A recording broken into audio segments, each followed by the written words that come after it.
Vamos abrir as nossas Bíblias lá no capítulo 4 de Amós.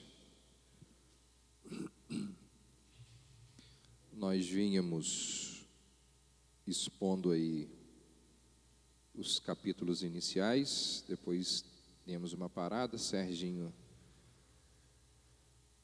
deu aula aqui 3 semanas seguidas, e agora nós vamos retomar de onde paramos. Amós, capítulo 4. Vamos ler aí os 5 primeiros versos. Ouvi esta palavra, vós, vacas de Bazã, que estais no monte de Samaria, que oprimis os pobres, que esmagais os necessitados, que dizeis a vossos maridos, dai cá e bebamos. Jurou o Senhor Deus pela sua santidade, que dias estão para vir sobre vós, em que vos levarão com anzóis, e a vossos descendentes com anzóis de pesca. Saireis pelas brechas, uma após outra, e sereis lançadas para Armon, diz o Senhor. Ide a Betel e transgredi, ide a Gilgal e multiplicai as transgressões. Cada manhã trazei os vossos sacrifícios, e de 3 em 3 dias os vossos dízimos. Oferecei sacrifício de louvores do que é levedado, e apregoai ofertas voluntárias, publicai-as, porque disso gostais, ó filhos de Israel, diz o Senhor. Verso 2 diz que Deus jurou pela sua santidade. Jurar significa dar provas, fazer firme a palavra empenhada, né? Ratificar uma promessa que foi cumprida. Eu juro que aquilo que eu falei, eu vou fazer. Eu juro que isso que eu estou ameaçando, eu vou cumprir. E aí, Amós diz que Deus jura. E na Bíblia, sempre que Deus jura, Ele o faz porque não há nada acima dele pelo que Ele jurar. Quando alguém invoca, ou quando alguém faz um juramento, a pessoa, fala, ou coloca na fala, coloca no juramento algo que é valioso, é importante. Eu lembro que quando a gente era criança, as crianças falavam assim, eu juro pela minha mãe mortinha. Lembra disso? Por quê? Porque a minha mãe é algo, o mais valioso que eu tenho. E o que eu falo aqui é tão sério que, se não for sério, que a minha mãe, que é aquilo de mais valioso que eu tenho, que ela esteja mortinha. Então a ideia do juramento é essa: eu juro por algo que é precioso, valioso e importante. E quando a Bíblia diz que Deus jura pelo nome dele, é porque não há nada acima dele pelo que jurar. Deus está dizendo assim, o juramento está ligado a algo que é importante. Pois bem, não tem nada mais importante no mundo do que eu.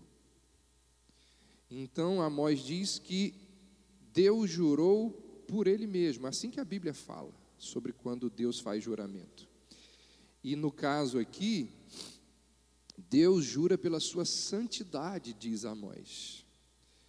Ao longo de toda a Bíblia, só há 2 momentos em que Deus jura pela própria santidade: aqui e no Salmo 89. Não existe outro lugar. Deus faz juramentos pelo nome dele, pela bondade dele, existem alguns juramentos, pela misericórdia dele. Mas pela santidade dele só tem aqui e no Salmo 89. Primeira vez lá, segunda vez aqui. Então, o que Amós está dizendo é que Deus está tão zangado, mas tão zangado por tudo que o povo vem fazendo, aquilo que nós vimos nos 3 primeiros capítulos, que ele diz assim, eu juro pela minha santidade. E quem já estudou os atributos de Deus sabe que a santidade de Deus a santidade é aquele atributo de Deus que engloba todos os outros. Dos atributos, se nós pudéssemos enumerar em graus de importância, a santidade estaria lá em cima, porque é ela que abrange todos os outros. Então Deus está dizendo assim: eu juro por aquilo de maior valor que existe em mim, se existe graduação, né? Se existisse graduação. Então Amós diz que Deus jurou pela sua santidade. E ele jurou que ia fazer o quê? Olha o que ele diz aí: eu juro pela minha santidade que eu vou castigar vocês. Já pensou? Eu vou castigar vocês. E garanto isso para vocês, jurando pela minha santidade. E aí, o que levou Deus a fazer esse juramento tão sério, invocando algo tão valioso como a sua santidade? Amós vai apresentar aqui nos versos posteriores a essa fala de Deus jurando pela sua santidade, dois cenários que justificam essa ira do Senhor, que leva o Senhor a jurar. Primeiro, o egoísmo daquela classe alta e abastada que existia ali em Samaria. A maneira daquelas pessoas viverem, daqueles nobres poderosos ali de Samaria, levou Deus a ficar extremamente indignado. E Deus, ele apanha como exemplo ou como ícone dessa classe alta e abastada as mulheres da alta sociedade, as donas de casa ali, que são chamadas aqui no texto, se você olhar aí no verso 1, como vacas de Bazã. E então Deus está irado a ponto de jurar pela santidade, e os dois motivos que Amós nos apresenta aqui no capítulo 4 para essa ira divina é o egoísmo dessa classe que tem grana, que tem dinheiro, que é abastada, e o segundo motivo, os templos que existiam lá, verso 4, Betel, ide a Betel, e depois ide a Gilgal. Eram templos. Lá no capítulo 6, a gente vai falar um pouco melhor sobre esses dois templos. Amós vai falar desses dois lugares que eram muito frequentados pelos israelitas. E esses dois lugares eram lugares que os israelitas constantemente estavam frequentando. A frequência aos cultos na época de Amós era absurda. E eram esses dois lugares, como nós vamos ver posteriormente, que não tinham a permissão de Deus para funcionar, mas eram altamente frequentados, e por todo o culto falso que existia nesses lugares.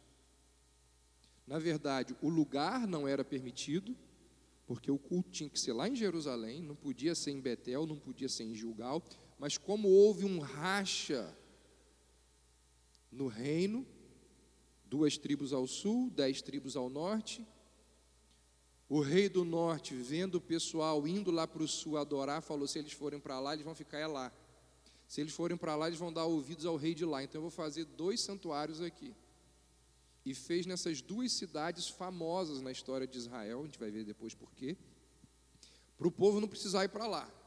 Aí ele faz 2 templos, em lugares que não eram permitidos, coloca ali sacerdotes que não eram da linhagem levítica, e começa a fazer coisas ali que eram proibidas. Por exemplo, nesses templos existia adoração ao bezerro de ouro.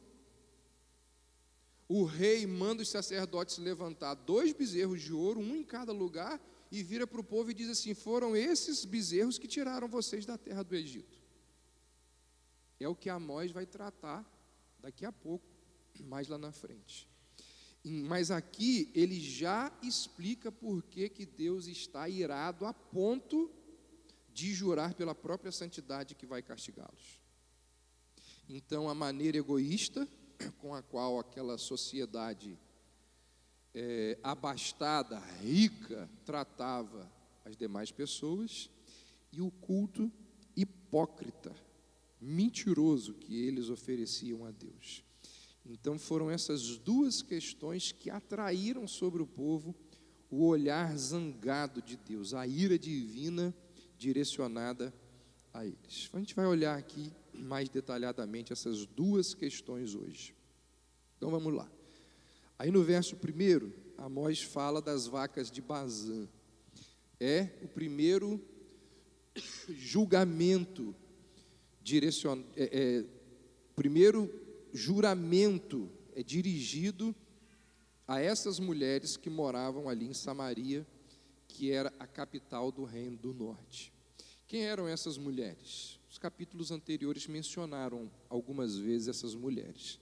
Esposas dos oficiais do rei, esposas de grandes comerciantes, de homens de negócio, esposas de homens que tinham terras imensas, e Amós se dirige a elas e as chama de vacas de Bazã.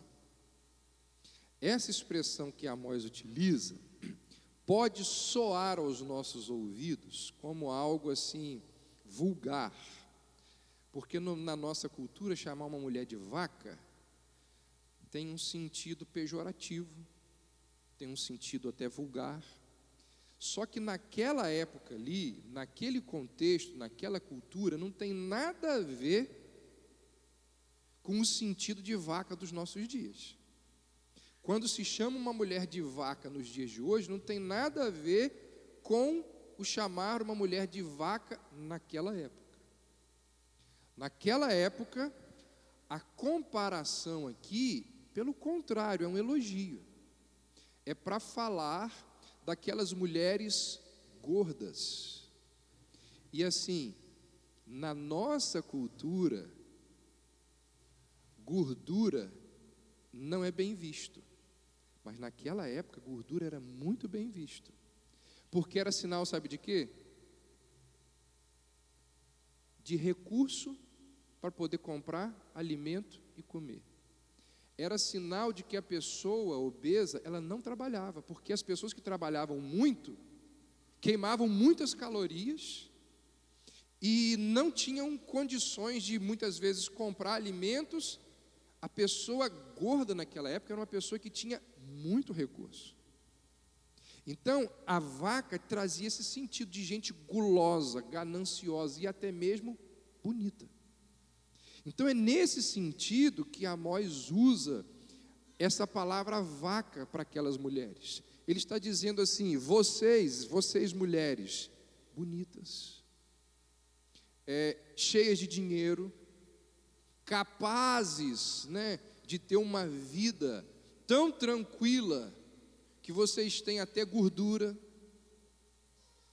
Então, é nesse sentido ou melhor, é esse o sentido da expressão aqui. E não tem nada a ver, então, com o que a gente pensa hoje. Ele chama aquelas mulheres de vacas de Bazã. Bazã era uma região ali perto do Rio Jordão, onde hoje é a Jordânia, uma localização bem conhecida dos nossos dias. E esse era um lugar muito conhecido pelas grandes criações de gado de Israel. Na verdade, a Bíblia vai fazer várias referências a Bazã. Na verdade, mais precisamente, são 6 vezes que Bazã é mencionado como um local de onde estavam os melhores gados daquela época. Então, é como se nós disséssemos assim: qual é o melhor lugar de criação de gado do Brasil? É lá no sul? É ali na fronteira com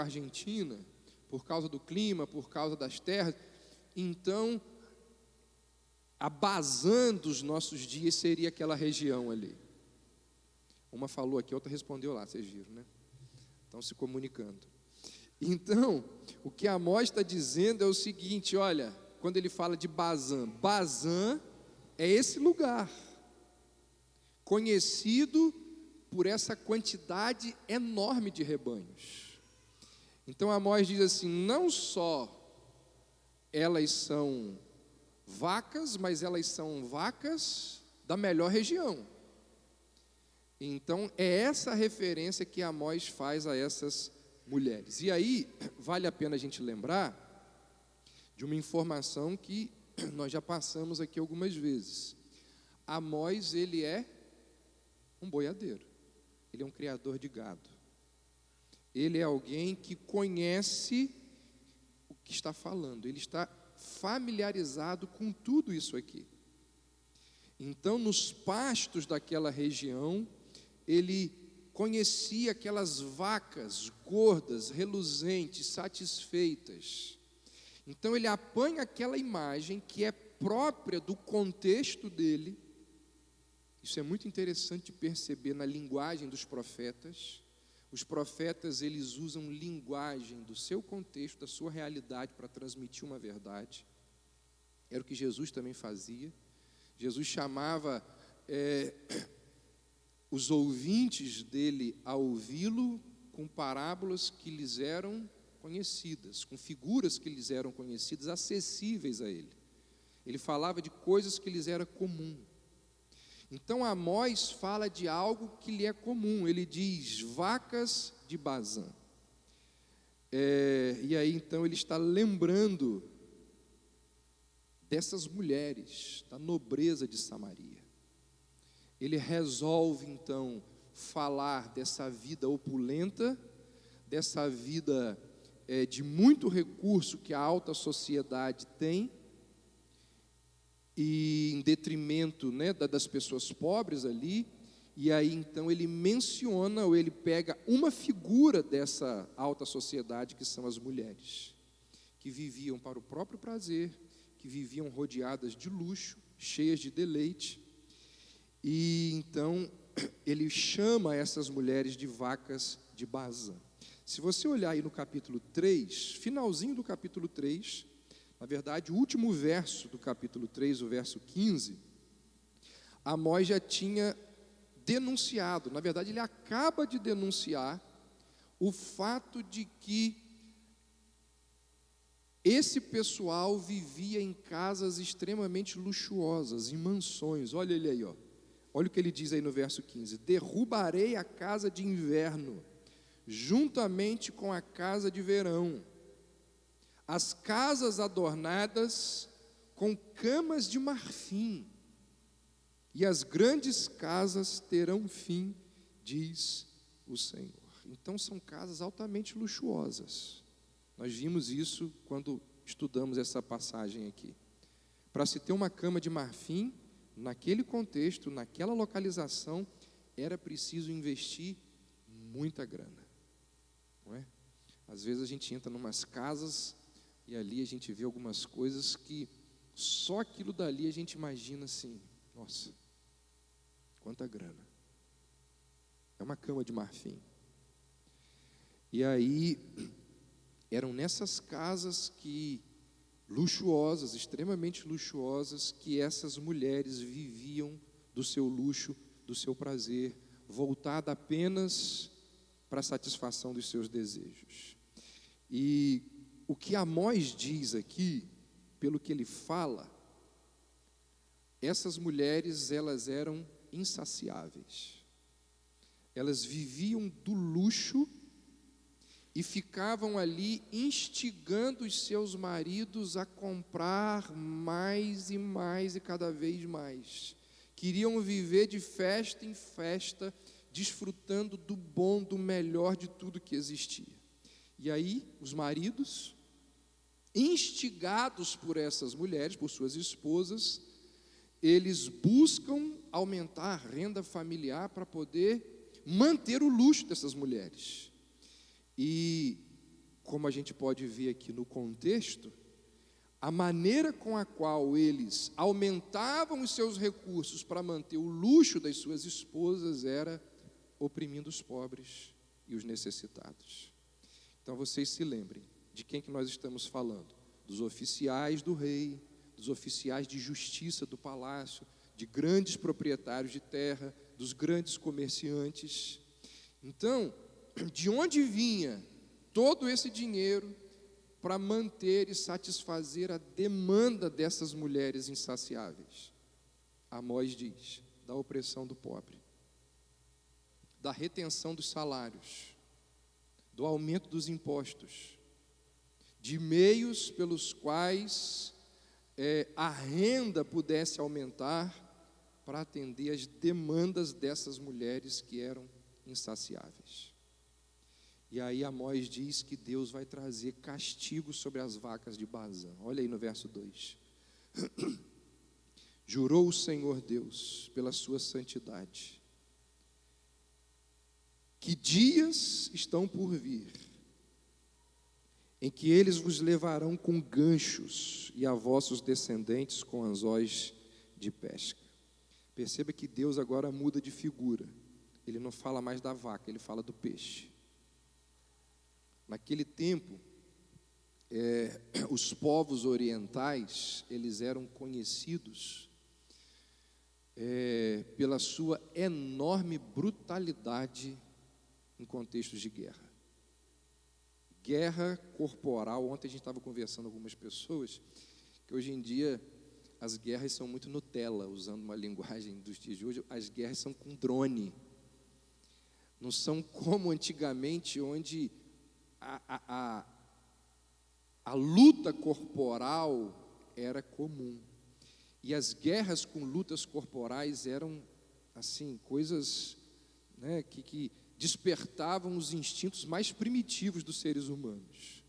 Então, naquela época, os orientais, eles tratavam os seus inimigos com muita brutalidade, até porque eles sabiam que se os seus inimigos os vencessem, eles seriam tratados com brutalidade. Naquela época não existia nenhum tipo de órgão internacional que aplicasse ali uma espécie de código de proteção dos prisioneiros de guerra como existe hoje. Então, o camarada que era feito prisioneiro, ele sabia que ele estava sendo levado para os piores dias da vida dele. Ele ia ser torturado com os piores tipos de tortura e ele ia morrer da pior forma possível. E uma das coisas que os assírios, que é a nação que Deus diz que vai vir com juízo sobre Israel, uma das coisas que os assírios faziam era colocar uma argola no nariz de cada um dos escravos, e por essas argolas se passava um fio, que também era passado pela argola que estava no nariz do prisioneiro da frente, da frente, da frente. Então ia passando ali esse fio em cada argola de cada prisioneiro, e era formada uma fila ali. Então se a pessoa, e eles iam caminhando, e se a pessoa se movimentasse muito, o fio atrapalhava o de lá e trazia uma dor enorme. E aquilo ali lembra uma fieira de peixes. Alguém já viu uma fieira de peixes? Lembra, Serginho? Eu lembro quando, às vezes, meu tio pescava, ele pegava uma vara, assim, botava vários peixinhos na mesma vara, né? Agarrava aqui assim, né? Então é a figura, exatamente a figura que Amós usa aqui. Amós está dizendo assim, ó, Deus está tão irado com vocês, que Ele jurou pela santidade dEle que Ele vai trazer juízo. E Ele vai trazer juízo por dois motivos. Primeiro, porque essa alta sociedade aí vive no luxo e não está nem aí para as necessidades dos outros. Pelo contrário, o luxo deles é mantido ao explorar a necessidade do outro. E Deus está vendo isso, e Deus vai trazer juízo. E quando Ele trouxer, as vacas de Bazã serão levadas para o cativeiro, todas com argola no nariz, uma atrás da outra, igual fieira de peixe. É assim que vocês vão ser conduzidas até lá, com argola no nariz, ligando umas às outras como se vocês fossem escravas. Aí eu pergunto para você, você imagina aquelas mulheres chegando no templo, aquele templo lindo lá de Gilgal,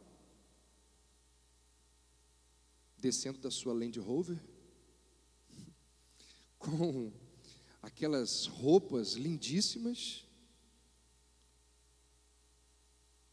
entrando ali, na hora que elas estão entrando, está Amós, lá do lado de fora. A senhora vai ser levada pelos assírios que vão vir com uma argola no nariz até o cativeiro. Vocês imaginem ele falando isso. Mas não acaba aqui. Ele diz mais, olha aí no verso 3. Saireis pelas brechas, uma de frente para a outra. Amós compara aqui Samaria a um curral enorme.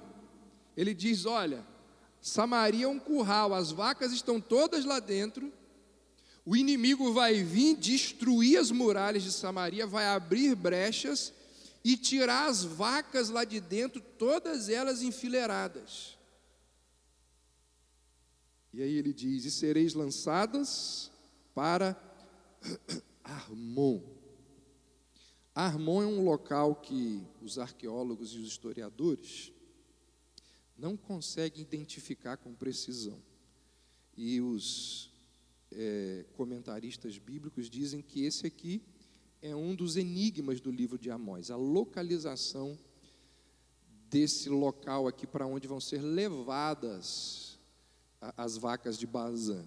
Mas alguns especialistas acham que esse termo se refere ao Monte Hermon, então, que é conhecido, é uma palavra conhecida, então seria uma referência ao cativeiro que seria imposto ali pelos assírios aos israelitas. Então esse é o primeiro motivo, tá?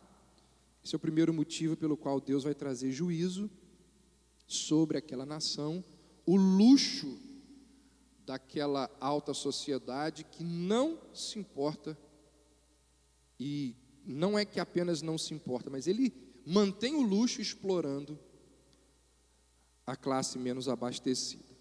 Segundo motivo, olha aí, verso 4 e 5. Segundo motivo pelo qual Deus está indignado, a religião falsa que existia no meio daquele povo. Gente, só um minutinho, só uma pergunta. Vocês estão com calor? Não, né? É porque eu estou me movimentando aqui falando. Né? Léo, faz um favor para mim, enquanto eu continuo falando aqui, fecha aí para mim. Mônica, o controle está aí do ar? Liga lá para mim. E à medida que vai passando, vai ficando mais abafado, né? O dia vai esquentando. Então, olha só.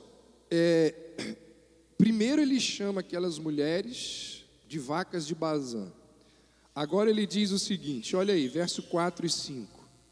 Ide a Betel e transgredi, ide a Gilgal e multiplicai as transgressões. Cada manhã trazei os vossos sacrifícios e de 3 em 3 dias os vossos dízimos.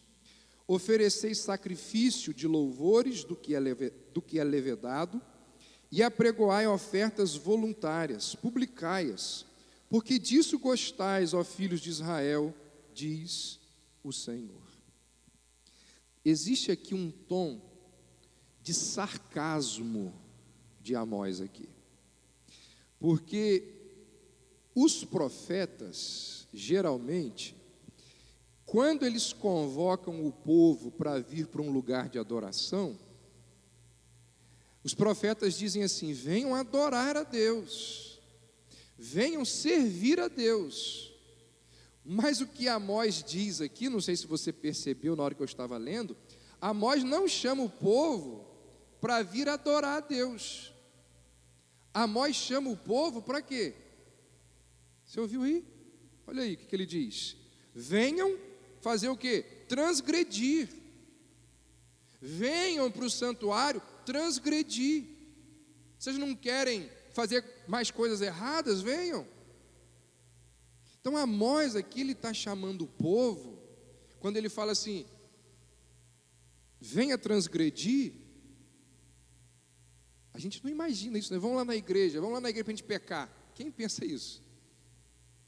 Vamos lá na igreja para a gente cometer iniquidades. Mas é o que Amós está falando. Vem na igreja, vem aqui em Gilgal para você cometer pecados. Por que ele diz isso?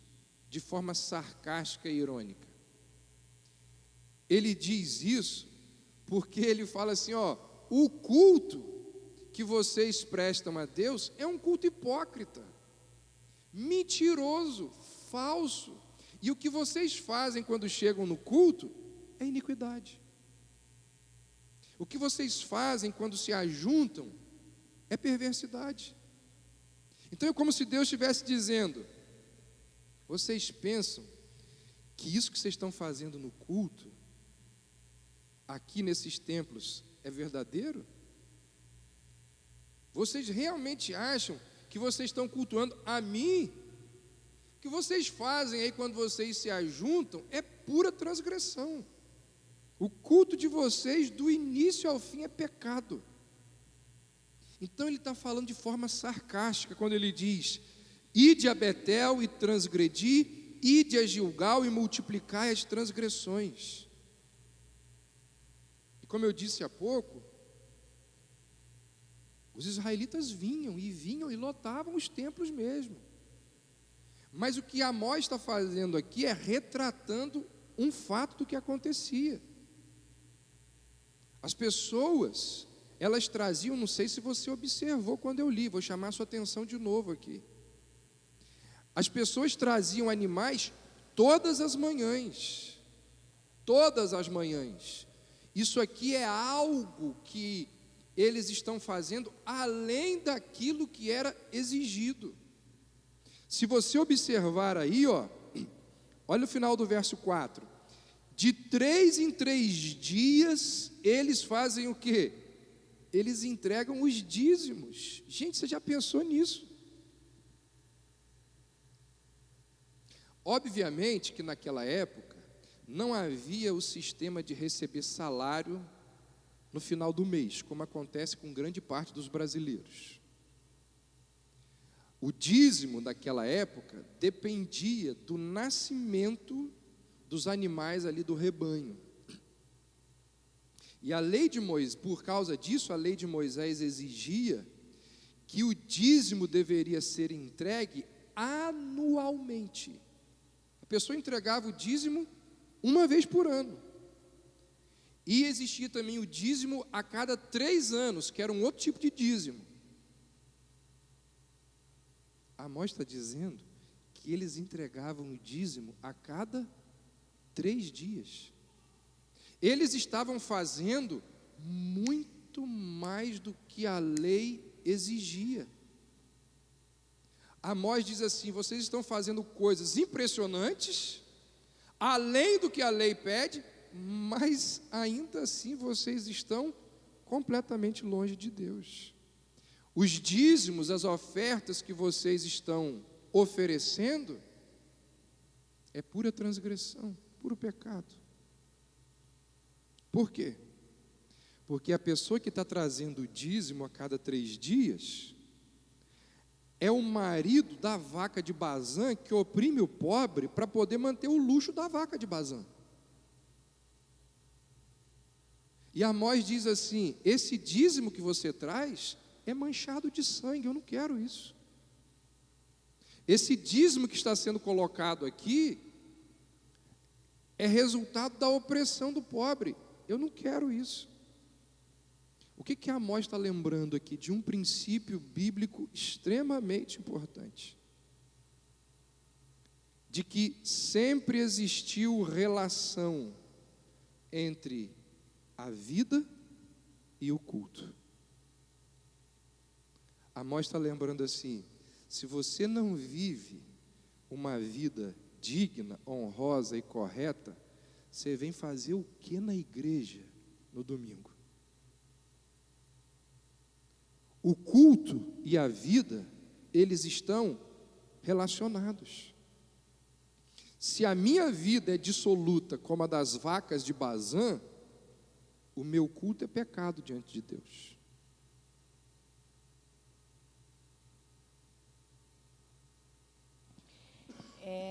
Tem muita gente que tem uma visão distorcida e que comete iniquidade e tenta dizimar como forma de barganha. Uma vez eu vi uma entrevista com o Caio Fábio, falando de um determinado governador campista que estava tentando dizimar e ofertar sobre os desvios, os cambalachos deles lá, para tentar santificar aquela verba.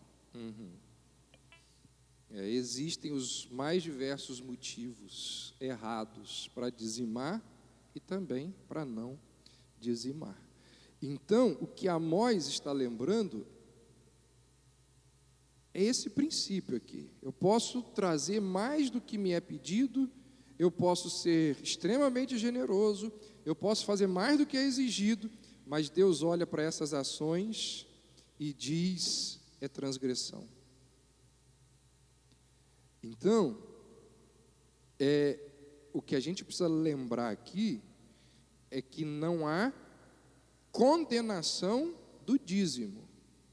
A condenação aqui está na forma, na maneira, na intenção com que se dá o dízimo. No caso aqui, o dízimo é apenas um exemplo de todo o culto. Várias coisas aconteciam na liturgia. Amós pegou uma coisa da liturgia que era toda errada e diz assim: a maneira com a qual vocês estão fazendo isso é completamente equivocada. Outra razão pela qual aquele culto que eles estavam prestando era uma transgressão. Olha aí o verso 5. Ofereceis sacrifícios de louvores do que é fermentado. Ou seja, ele estava, o culto, em desacordo com a palavra de Deus. Por quê? O fermento, vocês já leram isso ao longo da vida de vocês várias vezes. Vocês devem saber que o fermento, ele não podia fazer parte das ofertas que o adorador trazia ao Senhor ali no templo. E aí Amós está dizendo que os israelitas, eles estavam queimando pão levedado, ou seja, contrariando o que a lei ordenava e trazendo ao Senhor. Então Deus está dizendo assim, as práticas de vocês no culto, elas não condizem com aquilo que eu mandei vocês fazerem. Então, eu não aceito esse culto. E olha aí, tem mais. Olha o que diz ainda o verso 5 aí. Quando eles traziam o dízimo, quando eles traziam esses pães levedados, ele diz assim: apregoai essas ofertas voluntárias e publicai-as. Ou seja, Amós está dizendo assim: vocês ainda não só fazem as coisas erradas, mas vocês ainda publicam. Vocês chamam a atenção das outras pessoas para que elas vejam aquilo que vocês estão fazendo e vocês nem sabem que está errado. Se fosse nos nossos dias, é como se alguém te fizesse lá uma selfie dessas situações aqui e publicasse nas redes sociais. Mas isso não acontece nos nossos dias, né? Isso aconteceu só lá. Não acontece mais entre nós, não é? Você abre a rede social aí, você não precisa passar o dedo nem 3 vezes para mostrar o que é dito das vacas de Bazã nos nossos dias. Não são poucas as pessoas que ficam, exibindo a sua religiosidade, chamando a atenção para elas mesmas, que usam as redes sociais para difundir a sua piedade, a sua bondade, a sua generosidade para com as coisas de Deus, e esquecem daquilo que Jesus disse, que a tua mão direita fizer, não saiba a esquerda. Mas Amós diz: olha, vocês entregam os dízimos a cada 3 dias, vocês trazem pão levedado e depois tira uma selfie e publica no Instagram. É muito duro, diz Amós. É isso que está acontecendo aqui. E aí, quando você olha para os componentes do culto que está sendo prestado a Deus no tempo de Amós, você não encontra aqui vários elementos importantes, e dentre eles, o mais importante de todos os elementos que existia no culto do Antigo Testamento não tem aqui. O quê? Oferta de animais como propiciação pelo pecado. Sabe o que significa oferta de animal como propiciação pelo pecado? Arrependimento. As pessoas não traziam ofertas de animais como propiciação pelo pecado.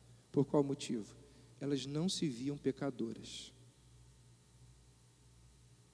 Não existia mais por parte do povo de Deus, dos israelitas, humilhação diante dos pecados cometidos. Não existia pedido de perdão pelas ofensas que tinham praticado contra o Senhor. Não existe em nenhum elemento de culto desses homens aqui, dessas mulheres, uma atitude de quebrantamento, de arrependimento, de pedido de perdão. O que a gente tem aqui? Um culto que o homem traz as coisas, oferece as coisas, publica as coisas. É um culto de exaltação a quem? Ao próprio homem. É um culto antropocêntrico. É um culto que direciona o olhar das pessoas para o homem. É um culto que celebra o quê? A prosperidade. Será que parece com algum contexto que a gente conhece? Cultos que celebram a prosperidade, que celebram pessoas, que celebram homens, e que Deus é apenas o meio para o fim deles. A gente não encontra aqui, em momento nenhum, uma gota de lágrima de um coração arrependido, um soluço que indicasse um coração compungido, um choro de uma alma quebrantada diante de Deus. Você não encontra isso aqui. Então esse é o cenário aí dessa primeira parte do capítulo 4. A gente vai ver a segunda parte semana que vem. Eu quero fazer algumas aplicações para a gente encerrar. Primeiro, não é pecado, gente. Nós temos visto isso todos os dias à noite aqui, nas mensagens da noite. Não é pecado ter dinheiro, ter riqueza. A Bíblia não condena isso. O que a Bíblia condena é o quê? É o amor ao dinheiro, é aquilo que nos impulsiona a ter dinheiro, é aquilo que nós fazemos com o dinheiro. Você não encontra na Bíblia lugar nenhum Deus contra a prosperidade, Deus contra o conforto, Deus contra você desfrutar das coisas boas que existem nesse mundo. Na verdade, como nós temos tentado mostrar nesses últimos 3 domingos, no culto da noite, as coisas boas desse mundo, quem nos dá é o próprio Deus. E Ele se alegra, e Ele fica feliz, e Ele é exaltado e glorificado quando nós podemos desfrutar dessas coisas boas que Ele nos deu. As coisas boas desse mundo são cortesias do Todo-Poderoso. Nós podemos e nós devemos aceitá-las, recebê-las e desfrutar de cada uma delas com toda a alegria do nosso coração. Isso não é pecado. O pecado é quando, para obter esses recursos, o pecado se faz presente quando, para mantermos esses recursos, nós fazemos 2 coisas: nos esquecemos de Deus e oprimimos as pessoas para poder ter esses recursos. Eu não vou enfatizar muito esse ponto, porque a gente tem trabalhado isso no culto da noite. Mas, como está aqui no texto, a gente não pode passar sem fazer essa menção. O pecado está quando as coisas boas que Deus nos deu se transformam em ídolos no nosso coração. Quando as dádivas tomam o lugar do doador nas nossas vidas. Então esse é um ponto que a gente não pode esquecer, que está presente aqui no texto, é sempre bom a gente lembrar. Segundo, o que a gente aprende aqui? As esposas podem levar o marido a práticas desonestas, quando exigem um estilo de vida acima daquilo que é possível. E aí eu penso principalmente, não somente, mas principalmente, naquele lar onde só o marido trabalha. Mas isso não se aplica somente a esse lar. A Bíblia diz que a mulher sábia, ela edifica a sua casa. E a tola, ela faz o quê? Ela derruba a casa com as próprias mãos. Não é que alguém de fora, é a própria mulher que derruba a casa. E as mulheres de Samaria não eram sábias, porque elas ficavam pressionando os maridos, dizendo assim: eu quero mais, eu quero mais, quero mais. Eu tenho 15 sandálias, mas eu quero mais, tem um lançamento novo. A gente tem 2 casas, mas eu quero mais, eu quero mais. E por sua vez, o que esses homens faziam? Pressionavam os pobres, pressionavam os necessitados, para tirar mais dinheiro deles, aumentavam os impostos, exploravam cada vez mais, para atender as demandas que eles tinham dentro de casa. E, gente, da atitude da esposa em relação aos bens materiais, pode depender o sucesso de um casamento. Não são poucos os divórcios que acontecem por um motivo: brigas financeiras, que envolve dinheiro. A vida espiritual do marido, dos filhos, da própria esposa, pode ter relação direta com essa questão de bens materiais. Salomão vai dizer que as demandas de uma esposa descontente são como goteira que não para. Salomão diz que isso é enlouquecedor. Eu não sei quantos de vocês conhecem essa história, mas a França, no século XVIII, mais precisamente em 1789, ela fez a famosa Revolução. E existem vários motivos pelos quais aconteceu a Revolução Francesa.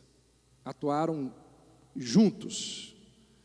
E um deles, muito importante, foi a relação da rainha francesa com seu marido, uma mulher chamada de Maria Antonieta. Ela não era bem vista pelos franceses, ela era estrangeira, ela era austríaca. E diante da miséria que os franceses viviam, ela continuava dando festas e mais festas, e diariamente existiam cafés nos palácios, nos jardins de Versalhes. Quem já foi ali em Versalhes sabe o glamour que é aquele lugar ali. E aí, Luís XVI, diante de todo aquele cenário, ele percebe que o negócio está indo para o buraco. Ele contrata um economista famoso na época, um camarada chamado Jacques Necker, para ele enxugar a máquina. Nequer chega, olha a situação e diz: a gente precisa fazer isso, isso e isso. Primeira coisa que a gente precisa fazer é acabar com as festas da rainha. Primeira coisa que a gente precisa fazer é acabar com esses cafés que tem todo dia aqui, porque isso aqui é extremamente oneroso. Luís XVI chamou a rainha, colocou o Nequer do lado dele e falou: fala para ela aí. Majestade, olha só. A senhora sabe a situação do país, a senhora sabe o que está acontecendo, e não tem como a gente manter esses cafés e as festas da senhora com o povo passando necessidade. Aí entra a famosa frase, ele vira e fala assim: a senhora sabe que o povo não tem nem pão para comer. O pão é o que, gente? Lembra que a gente compra na padaria pão francês, lembra disso? O pão francês é aquele pão daquele tamanhozinho, aquele padrão. E aí Maria Antonieta vira para o Nequer e diz assim: eles não têm pão? Que comam brioche. Ou seja, se eles não podem comer esse pedaço de pão desse tamanho, que comam pequenininho, porque eu não vou deixar de fazer as minhas festas. Isso teve vários desdobramentos, e o final da história é que tanto Luís XVI quanto Maria Antonieta morreram guilhotinados. Gente, casamentos vão para o buraco por causa de mulheres exigentes, por causa de crises financeiras. Isso aqui é uma coisa séria, muito séria, que a Bíblia nos alerta e o texto nos permite falar aqui. Terceiro, é evidente no texto que Deus, ele se ofende com a opressão dos pobres por parte daqueles que são poderosos. A opressão do pobre para favorecer uma determinada classe é algo que precisa ser denunciado pela igreja. Quando você olha para a história da igreja, quando você olha para a história dos tempos bíblicos, os profetas, os apóstolos, a igreja sempre teve esse papel de ser a consciência do Estado. Sempre. E é por isso que os reformadores, eles diziam que igreja não pode se envolver com o Estado. A igreja não pode estar ligada ao Estado. Por quê? Porque se a igreja estiver ligada ao Estado, como que a igreja vai denunciar as coisas erradas do Estado? Não é só esse motivo, tem vários outros, mas um dos motivos, contextualizando aqui, chega um candidato a prefeito aqui em Campos e fala assim: pastor Davi, posso dar uma palavrinha na sua igreja? Pode. Vem aqui, eu abro, transformo o púlpito em palanque. Quando ele começar a fazer as coisas erradas, como que eu vou denunciar? Um dos motivos pelos quais a igreja não pode se envolver com o Estado, eu não estou falando cidadãos, eu estou falando da igreja. Como que ela vai fazer o que Amós está fazendo aqui? Amós está se levantando e dizendo assim: ó, vocês juízes que recebem do Estado, vocês estão enriquecendo para manter o luxo das suas mulheres, oprimindo o pobre. Ele denuncia, ele fala das coisas erradas. Lembra de João Batista? Chegou lá na porta de Herodes, que era o governante, e falou assim: o senhor está errado, porque o senhor está se relacionando com a sua cunhada. Jesus, às vezes as pessoas falam assim: Jesus não se envolvia com política. Gente, quem era o poder político da época de Jesus? Não eram os romanos. O poder político da época de Jesus era o sinédrio. Quem constituía o sinédrio? Os fariseus. Qual foi o grupo que Jesus mais atacou? Então, a igreja precisa estar longe para poder denunciar. A igreja é, ao longo da história, a consciência do Estado, que diz assim: vocês estão errados. Isso que está sendo feito é iniquidade, é contra Deus. Quando a gente chegar no capítulo 7, nós vamos ver que Amós, ele entra em rota de colisão direta com o rei, com os profetas da corte, ele bate de frente com os sacerdotes que eram mantidos ali pelo Estado. Então, precisa ser a voz da consciência do Estado. E uma pregação como a de Amós, de denúncia, ela não passa despercebida. Mais cedo ou mais tarde ela vai entrar em confronto. Em quarto e penúltimo lugar, o que a gente aprende aqui desse texto? A gente não pode adorar a Deus do jeito que a gente bem entende. Esse é um princípio que eu tenho falado constantemente aqui. Então não vou me deter muito nele, mas é algo que a gente precisa lembrar, porque está aqui no texto. Às vezes a gente pensa assim: vamos colocar no culto uma coisa legal, bonita, aquilo que está na moda, aquilo que está atraindo, aquilo que...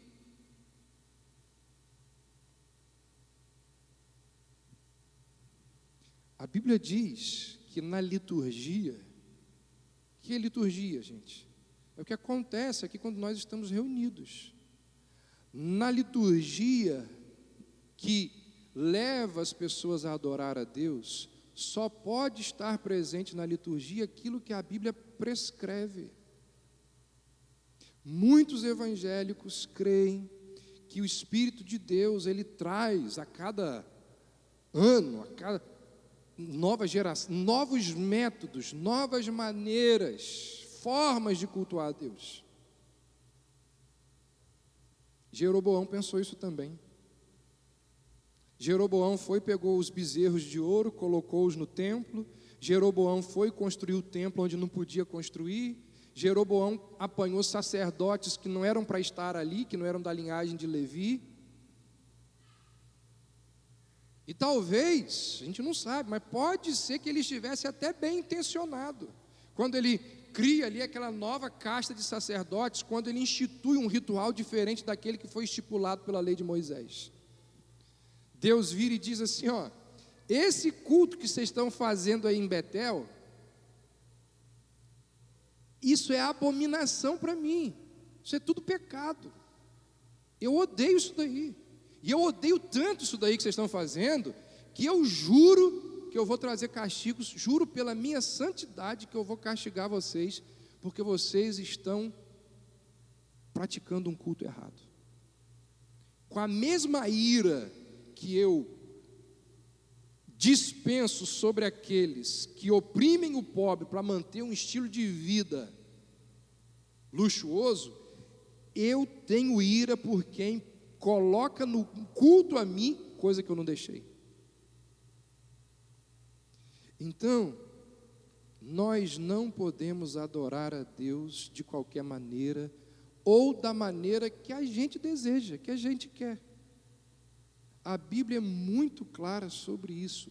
O culto a Deus precisa ser do jeito que Deus ordena. Não pode ser um culto antropocêntrico, nunca, onde a figura do homem se destaca, voltada para o homem, voltada para o show.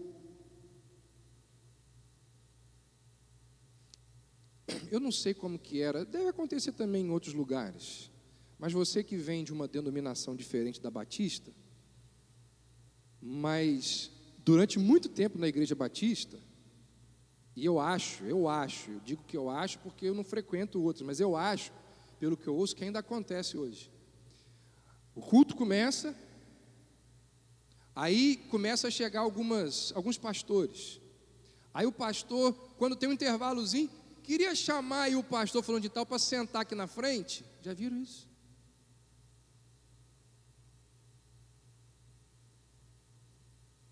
Pior ainda é quando chega uma autoridade. E aí, a pessoa nem crente é, muitas vezes, mas vai sentar lá na frente. Direcionar o olhar para o homem. Gerson está aqui, pastor Arnaldo está aqui, Reinaldo está aqui. Os três fizeram parte da nossa comissão para... Gerson estava também? Acho que estava, né? Para a construção aqui do nosso templo. O arquiteto chegou para a gente e falou assim: como que vocês querem o templo? Eu falei assim: eu só quero uma coisa, que não tenha a possibilidade da gente colocar cadeiras ali na frente para... Vocês lembram disso? Para que um dia que eu sair da igreja, ou que vier outra liderança, ninguém seja tentado a colocar cadeira lá para exaltar homem. Culto é para Deus, não é para massagear ego de homem, para ficar exaltando e jogando confete em realização de A ou B. Irmãos, quando Deus percebe que o culto é antropocêntrico, Ele diz assim: eu abomino isso. O culto precisa ser sempre teocêntrico, voltado para o Deus Trino, Pai, Filho, Espírito Santo, sempre, do início ao fim. Por fim, o que esse texto aqui nos permite perceber? Você que tem uma vida financeiramente boa, você que tem uma vida financeira confortável,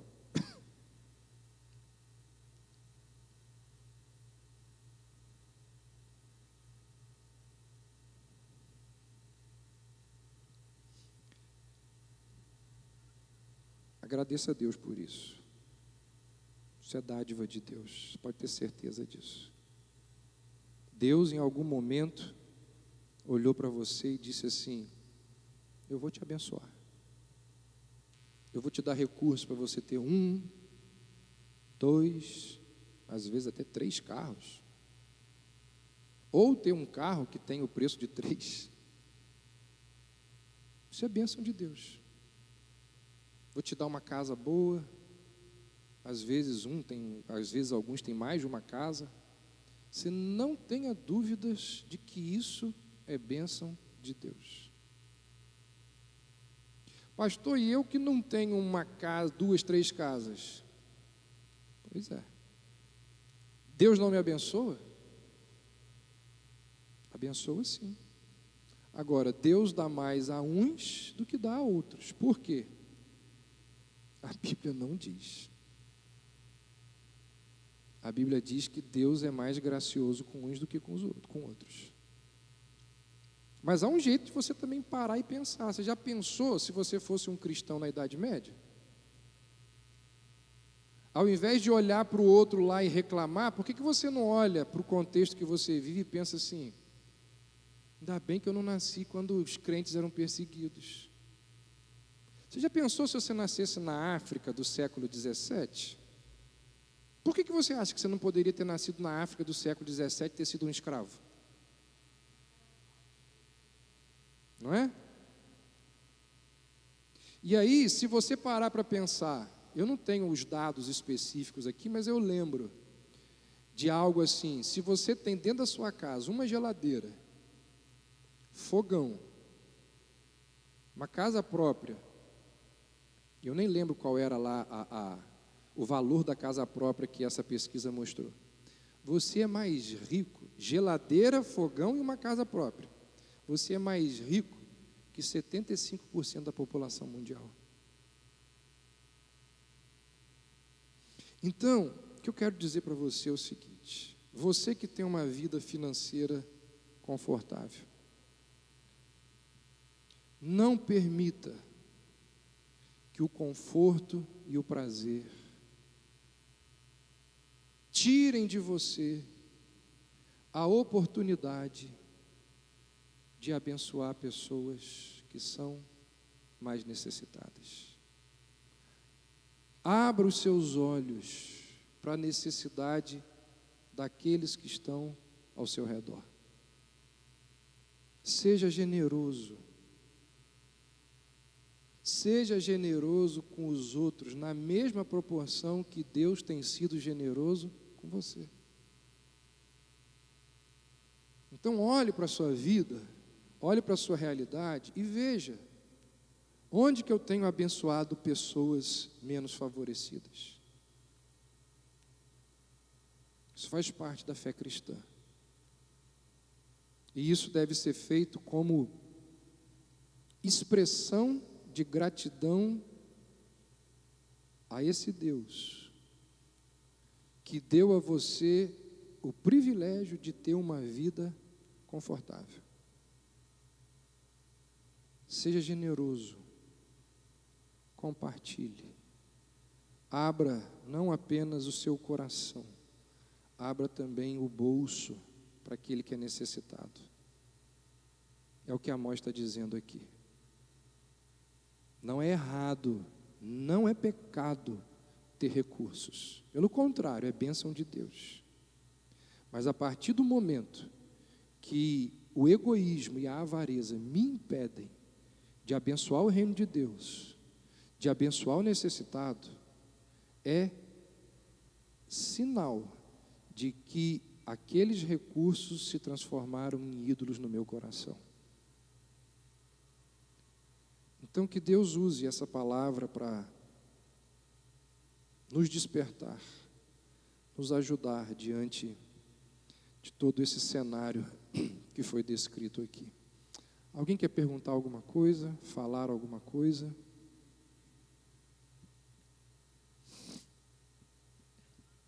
Ok. Vamos orar então e encerrar esse momento. Bondoso Deus, nós louvamos o Teu nome, porque o Senhor é bom para conosco. Apesar dos nossos pecados, das nossas iniquidades, das nossas incoerências, o Senhor continua sendo bom para conosco. O Senhor tem nos dado muito mais do que nós precisamos para viver. O Senhor tem sido generoso, gracioso, misericordioso para com todos nós.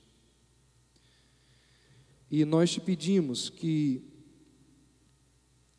tenhamos os nossos olhos abertos para todas essas verdades que foram mencionadas aqui. Que elas possam chegar em nosso coração, em nossa mente, em nossa prática, no nosso viver. Que elas possam fazer diferença na forma como nós nos relacionamos, dentro das nossas casas, fora das nossas casas, na igreja, fora da igreja. Ó Deus, que essas verdades possam trazer santidade, possam nos amadurecer e desta forma darmos glórias ao Senhor com nossas vidas amadurecidas, que honram e testemunham do Senhor. Assim nós oramos, pedimos em nome de Jesus. Amém. Bom domingo, até a noite.